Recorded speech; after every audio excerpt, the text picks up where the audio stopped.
Next problem, sin inverse x minus cos inverse x is equal to pi by 6 ఇచ్చారు.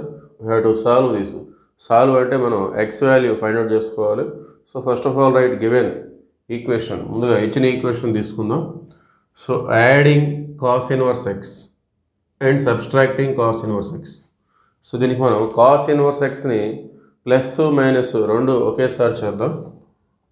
sin inverse x plus cos inverse x. So ఒక cos inverse ఎక్స్ని నేను add చేస్తున్నాను.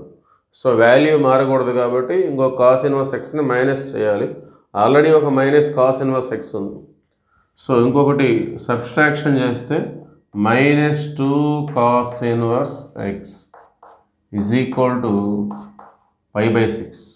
Okay, so ఒక cos inverse x add చేస్తున్నాం, ఒక cos inverse ఎక్స్ని minus చేస్తున్నాం. సో 1 మైనస్ 2 అంటే -1. ఓకే, సో ఒక కాస్ ఇన్వర్స్లో 2 కాస్ ఇన్వర్స్ మైనస్ చేస్తే మైనస్ కాస్ ఇన్వర్స్. సో దీన్ని ఈ విధంగా అడ్జస్ట్మెంట్ చేసుకుంటున్నాం.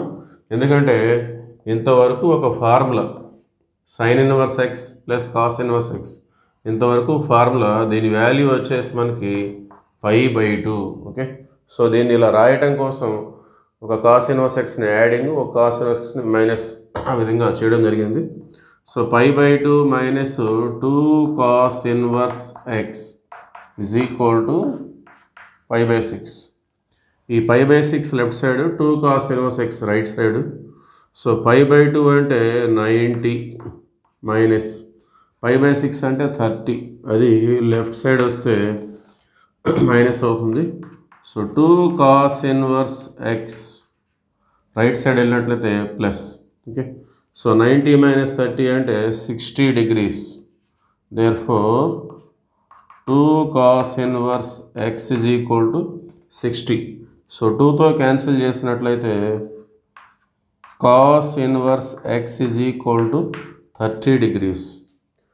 So therefore X is equal to cos inverse right side వచ్చినట్లయితే cos 30. Therefore x is equal to cos 30 means √3/2. Okay, that is the value of x. Okay. Thank you.